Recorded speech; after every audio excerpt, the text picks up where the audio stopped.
네, 안녕하세요. 토요주쿠라입니다. 이번 시간은 평생연금 배당 실천하기 137번째 시간이고요. 미국 주식 배당 주기별 투자 1탄, 월 배당은 소득형, 분기 배당은 성장형, SGOV는 현금 대기 전략이라고 한 주제로 영상 찍게 됐고요. 제 블로그 들어와 보시면 평생연금 배당 폴더 안에 137번째 거 이거 보시면 됩니다. 시작에 앞서 모든 투자 판단 본인 몫인 거 알고 계시고 특정 투자 결정, 권유 추천하지 않습니다. 저는 이번 시간에 미국 주식 그 배당 주기가 있겠죠. 월 배당이 있고 뭐 분기 배당, 반기 배당, 연 배당이 있을 텐데 거기 중에 이제 몇 가지 투자에 대해서 얘기하려고 하는 겁니다. 1탄이니까 그죠? 2탄도 있고 3탄도 있고 조금 만들어 볼 거니까 한번 내용 봐주시면 되고요. 요 테이블은 한 10종목 가져왔습니다. 제가 이제 사실 요거 좀 가려지긴 했는데 요거 가려지긴 했지만 필터 때문에 1번부터 10번까지 오늘 가져왔습니다. 이번 시간에는. 그 다음에는 다음 시간은 11번부터 또 몇 번 이런 식으로 해서 1탄, 2탄, 3탄 뭐 쭉 한번 만들어 볼 생각이고요. 여기서는 분기 배당이 여기 SCHD 요거 하나만 있습니다. 나머지는 다 월 배당이고 빨간색으로 된 부분들은 다 소수점 매매가 가능한 거, 즉 여기 있는 10종목들은 다 소수점 매매가 가능하다는 거 보시면 되고요. 지금 이걸 미리 말씀드리는 이유는 참고 좀 하시라고. 요거는 이제 지금 우리가 같이 모았던 주식이에요. 제가 항상 모으면서 같이 이제 영상을 찍었죠. 그걸 다 토탈한 여기 우리 수량, 그 다음에 요거는 목표하는 수량, 요건 최종적으로 제가 매수할 수량, 그 다음에 지금 현재 여기 내 주식 이 수량으로 받고 있는 배당이고, 요거 10종목에 해당하는 거는 지금 한 6,500원 정도 받고 있네요. 월 배당이겠다, 그죠? 요거 SCHD 여기서의 요 금액은 월로 나누기를 한 겁니다. 원래는 이렇게 분기니까 석 달에 한 번씩인데 그냥 12로 나눴습니다. 토탈의 연배당을 가지고 연배당을 12로 그냥 나눈 거라고 이해해 주시면 됩니다.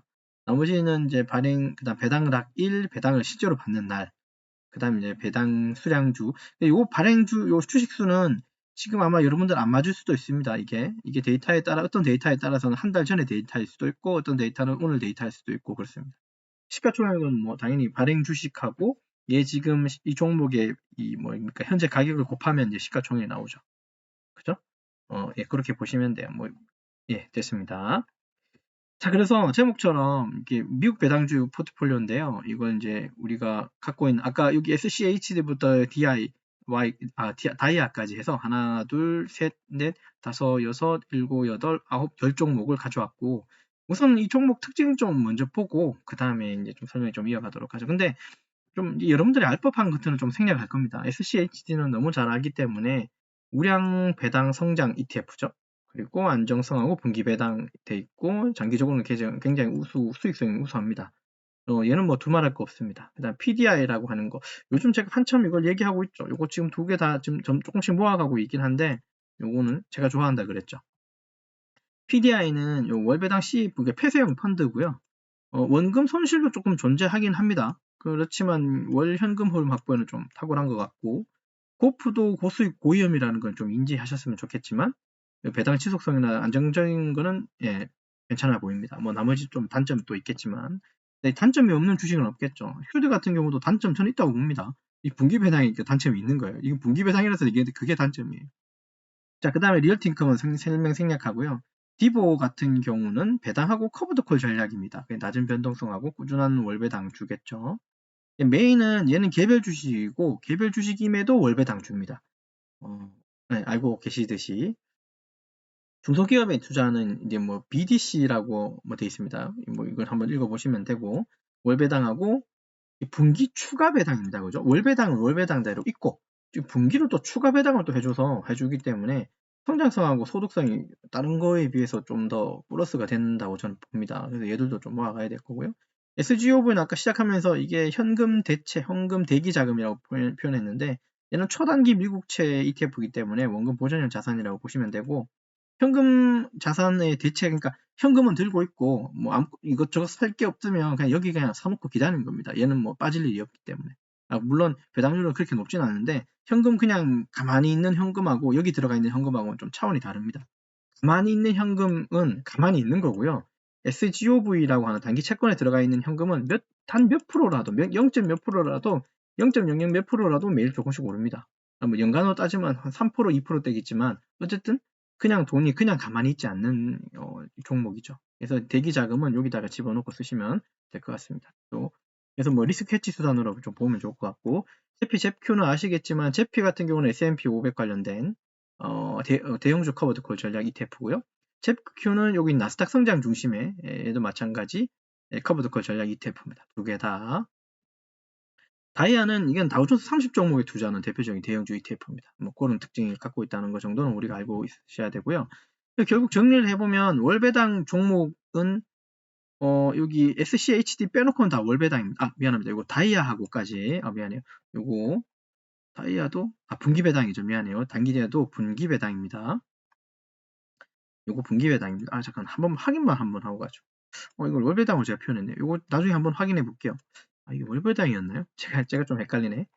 어쨌든 요거 월배당 종목은 요렇게 좀 있고요. 그죠? 월 소득이 필요한 사람한테는 이게 필요하겠죠? 그래서 제가 제목 시작할 때 보면 소득형이라고, 그러니까 월배당은 소득형이고 분기배당은 성장형을 가져간다 라는 말로 좀 구분을 지었는데, SCHD하고 다이아는 분기배당이지만 안정성이 뛰어난 분기배당으로 보시면 되고, SGOV는 초단기 채권의 리스크 완화하고 현금 대기 자금으로 쓸 수 있는 ETF죠. 이것도 월배당입니다. 그래서 실제로 갖고 있는 배당 주식하고 내 목표 수량을 한번 비교해서 매수 달성률을 한번 확인해 보니까 이런 식으로 달성률을 갖더라라는 거. 그죠? 사실 여기서 고프 같은 경우는 이미 10개를 한번 1차 달성을 했고요. 그 다음에 목표 수량 5개를 좀 더 늘렸습니다. 이건 5월달에 제가 좀 달성하려고 이렇게 늘린 거라서 조금만 늘린 거고요. 그래서 얘를 계속 늘려갈 거고, 결국은 뭐 얘들 한 개, 뭐 10개, 5개 모으려고 하는 건 아니고요. 우리 아시듯이 얘가 어쨌든 지금 우리가 이제 연금 받는 건 아니죠. 저는 이제 40대인데 지금 여러분들이 연금을 논하면서 이걸 그냥 모아가는 거죠. 그쵸? 그러니까 목표 수량은 점점 늘어나는 게 정상일 거예요. 그리고 얘들은 계속 늘어날 겁니다. 우리는. 그렇게 보시면 됩니다. 자, 그러면 투자자별 좀 추천을 해보자면, 현금 흐름이 중요하신 분들, 그러니까 은퇴하신 분들, 파이어 하시는 분들은 PDI, 고프, 리얼티 인컴, 제피, 제큐 정도가 좀 좋지 않을까? 그 다음에 장기 안정성의 성장은 SCH, 디보, 다이아. 그 다음에 현금 보유나 아니면 단기 이자 수령할 때는 SGOV 만한 게 없을 것 같고, 그 다음에 소득하고 성장 동시에 추구하신다면 메인스트리트 캐피탈 요거, 개별주 요것도 나쁘지 않고 제피, 제큐가 따라갑니다. 물론 여기서 제가 투자자별 추천 전략이지만 여러분들 성향이 어떤지는 잘 모르잖아요. 그죠? 어떤 분들은 이것만 사는 분도 계세요. 슈드만 그냥 처음부터 끝까지 슈드만 하시는 분도 있고, 뭐 어떤 분들은 슈드 빼놓고 다른 제피, 제큐만 모아가시는 분, 다른 것도 겹쳐서 채권도 모으고, 사람마다 다 성격이나 성향이 다르고 주관이 다르고 또 소득이 또 다르기 때문에 뭐 하나 딱 집어서 할 수는 없지만, 하지만 제가 이 표를 이렇게 느려뜨려 놓은 이유는 다른 게 아니라 저는 이것만 사지 않겠다는 소리예요. 저는 늘 강조하지만 한 개 사가지고 그러니까 한 종목만 1000개, 10,000개, 10만 개 산다? 저는 이거 굉장히 위험하다고 생각하는 사람이에요. 여기 있는 것들 다 어디에 있는 겁니까? 주식시장에 있는 것들이에요. 그러면 주식시장에 있는 거는 뭘 항상 수반하나 하면 잘 아시겠지만 이 리스크를 항상 수반하고 있습니다. 얘를 빼놓고 뭔가 설명할 길이 없어요. 부동산도 리스크가 있어요, 없어요? 있습니다. 우리 지금 깔고 앉아있는 부동산, 지금 우리 집도 리스크가 있다, 없다? 있죠. 리스크는 다 있는 겁니다. 예, 아셨죠? 그렇기 때문에 너무 한 종목에, 너무 작은 종목에, 너무 몇 가지의 종목에 모든 것을 투자해 놓는 건 결코 좋은 방법은 아니라고 생각이 들어요. 자, 그러면 우리 여기 있는 10개의 종목대에서 어떤 리스크가 있을까? 한번 좀 찾아봤습니다. 슈드는 당연히 성장 제한적인 좀 리스크가 있을 수 있습니다. 이 경기 침체나 이런 것들이 오게 되면 얘도 동반해서 같이 하락합니다. 똑같은 겁니다. 얘도 주식이기 때문에 그래요. CEF는 이게 뭐 금리 상승 시에 손실 위험이 좀 있을 수 있다는 거. 이거는 펀드예요. 펀드는 기한이 있습니다. 마지막이 있다는 소리예요. 주식은 회사가 망하지 않는 이상은 쭉 가지만 펀드는 어느 한 시점까지만 운용되는 거기 때문에, 어느 시점까지는 지금 PDI에서는 제가 확인 안 됐습니다.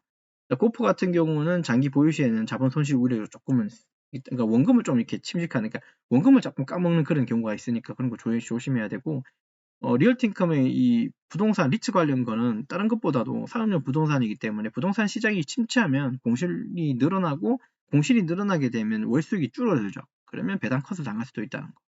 피부 같은 경우는 커버드 콜이기 때문에 그죠? 성장이 제한적일 테고 미래 성장을 빼먹는 구조이기 때문에 커버드 콜은 뭐 그런 단점은 좀 있습니다. 메인 스트리트 캐피탈은 얘들은 돈 빌려주고 돈 받아야 되니까 빌려준 회사가 망해버리면 얘들도 부실이 커지는 거겠죠. 그런 리스크 있고. 얘는 SGOV는 리스크는 매우 낮습니다. 결론은. 근데 이 물가 상승이나 실질 수익률은 마이너스, 수익률이 거의 없을 수 있다는 소리예요. 지금 물가가 2, 3%면 얘도 2, 3%인 거예요. 그렇기 때문에 그냥 현금만 들고 있을 때보다는 조금 안전하겠지만 무슨 이득이 없다는 소리예요. 수익률이 거의 없을 거라는 소리예요. 이것도 리스크니까. 제피 잽큐 보시면 다 보면 상승장의 수익 제한이에요. 얘도 마찬가지 상승장에 수익 제한이 있을 수 있다는 거. 왜냐하면 둘 다 커브드 콜 전략이 들어있기 때문에 그렇습니다. 다이아 같은 경우는 전통 대형주 중심이지만 기술 섹터 비중이 낮죠. 얘는 아까 다우존스 30이라 그랬잖아요. 그래서 걔는 기술주 중심이 아니거든요. 그렇다 보니까 성장률이 제한적이죠. 이런 단점이 또 있는 겁니다, 여러분. 그죠? 늘 항상 이 종목이 좋고 이게 좋고만 얘기할 수는 없어요. 얘도 다 위험하다는 소리예요.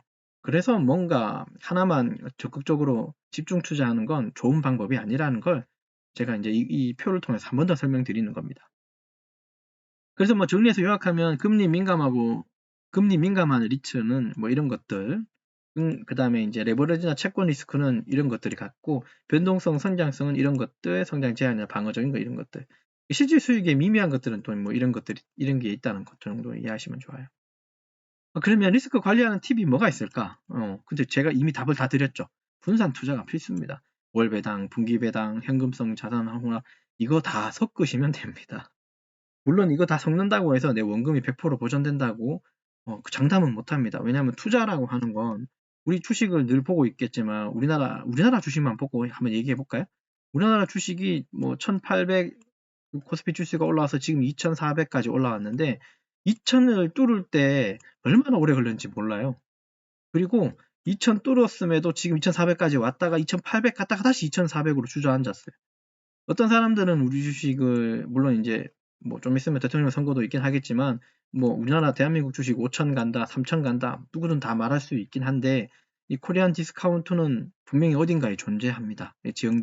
지역적인 또 리스크도 존재하기도 하고요. 제가 많이 알고 똑똑해서 그런 게 아니라 뉴스를 보고 뭐 여러 가지 미디어를 거쳤기 때문에 이걸 머릿속에서 계산하고 확인해서 이제 여러분들한테 좀 필터링해서 말씀드리는 거예요. 어쨌든 분산 투자는 필수입니다. 월 배당을 하든 분기 배당을 하든 현금성 자산을 혼합시키든 간에 다 골고루 섞어 가셨으면 좋겠다는 거. 사실 여기서 이게 제일 핵심이에요. 나머지 것들은 크게 저한테는 와닿지가 않아요. 물론 이거는 좀 와닿네요. 고배당은 위험할 수 있다는 거. 이건 뭐 늘 얘기하고 있기 때문에 그렇지만 요것만 제일 여러분 머릿속에 하나 넣어주시면 됩니다. 참고로 저는 과거 2024년도 초반까지만 해도 그 배당 주건 어떤 주식은 간에 사면 언젠가는 꼭 팔았어요. 수익을 보고. 근데 그 방법이 굉장히 잘못됐다는 걸 깨달았죠. 그래서 지금 이제 불과 한 1년 정도 됐을 텐데 사는 것만 하지 그러니까 바잉만 하고 있고요. 팔진 않고 있습니다. 이게 좋은 방법인지는 저도 잘 몰라요. 근데 그러면 이렇게 물어볼 수 있잖아요. 그러면 이 금액으로 뭔가 생활비든 어떤 배당 재투자든 충당해야 되는데 사기만 하면 되냐? 예, 맞아요. 2024년도에 제 모습은 어떤 모습이었냐면 있는 주식 그냥 있는 현금 있는 자산 그냥 다 샀습니다. 있는 자금으로 주식을 그냥 다 사버렸어요. 그러면 나는 지금 뭔가 당장 세금을 내야 되고 이럴 때 없으니까 어떻게 해야 됩니까? 얘를 팔 수밖에 없었죠. 구조 자체가 주식을. 근데 지금은 어떻게 사냐 하면 지금 영상을 한번 계속 보고 계시죠? 하루에 많이 사봐야 10개를 산다건 아니면 소수점으로 몇십 달러 사건 이게 다예요. 현금은 그냥 그대로 두고 있습니다. 그냥 그래서 조금씩 천천히 매수하는 게 작년과 올해의 차이점이에요. 저한테는 그런 큰 차이점이 있다는 겁니다. 그래서 여러분들도 제 방식이 틀렸다 맞다고는 말은 못하겠지만 그냥 조금씩 천천히 사십시오. 그죠? 그리고 그 남은 현금은 언젠가는 기회가 올 거예요. 불과 한 몇 주 전까지만 해도 좀 폭락이 있었죠. 이때 어떤 사람들은 현금 들고 있는 것들의 일부분을 조금 더 많이 매수했을 거예요. 저도 그랬기 때문에. 자, 그래놓고 조금 여기서 또 배당이 조금 더 늘어나겠죠. 혹은 만약에 시세 차익이 생긴다면 조금 팔아서 다시 현금을 채워놓는 것도 나쁜 방법은 아니에요. 저는 대신 그렇게 다시 팔아서 채운다 이 개념이 아니기 때문에 현금만 두고 조금씩 더 사는 것 뿐이에요. 그리고 계속 현금은 계속 비축해 놓고요. 배당으로 채우고 급여로 채우고 다른 수익으로 채워 놓는 겁니다. 이해되셨죠? 이렇게 좀 이해해 주셨으면 좋겠습니다. 마무리를 한번 지어보죠. 이번 시간은 얘기를 했던 게 뭐냐면 배당 관련된 내용이긴 한데요. 좀 리뷰하고 좀 정리하고 마치도록 할 텐데 이번 시간은 평생연금 실천의 그 137번째 시간 미국 배당주 분기별 배당 투자에 대해서 설명드리면서 월 배당은 소득형으로 분기 배당은 성장형, SGOV는 현금 대기 전략으로 좀 활용하십사라고 하는 내용으로 말씀드렸습니다. 끝으로 좀 이렇게 내용을 한번 정리해 보면 이런 내용이 있고요. 배당주는 단순히 배당률이 높다라는 이유만으로 선택하는 것은 좀 아닐 테고요. 배당의 지속성이나 자산 구성이나 시장 환경에 맞는 전략적 분산 투자가 중요합니다. 특히 이제 월배당 받는 종목들은 현금 흐름의 기반이기 때문에 소득 투자를 좀 해야 되고요. 소득의 흐름에 좋을 수 있는 투자를 해야 되고, 분기 배당은 장기 안전성이나 좀 성장성을 함께 추구하는 게 맞을 겁니다. 그래서 슈도 많은 게 없다고 말씀드리는 거예요. 어쨌든 투자 목적에 따라서 조합을 하는 것이 가장 베스트하고 핵심이라는 건 우리 잊지 않았으면 좋겠습니다. 끝으로 이제 다시 한번 강조드리지만 모든 투자 판단 본인 결정인 거 알고 계실 거고요. 남 탓하지 마시고요. 그리고 매수할 때, 매도할 때 절대 오버하지 마십시오. 천천히 매수하는 겁니다. 꼭 성공 투자해 주시고요. 영상 끝까지 시청해 주셔서 대단히 감사합니다.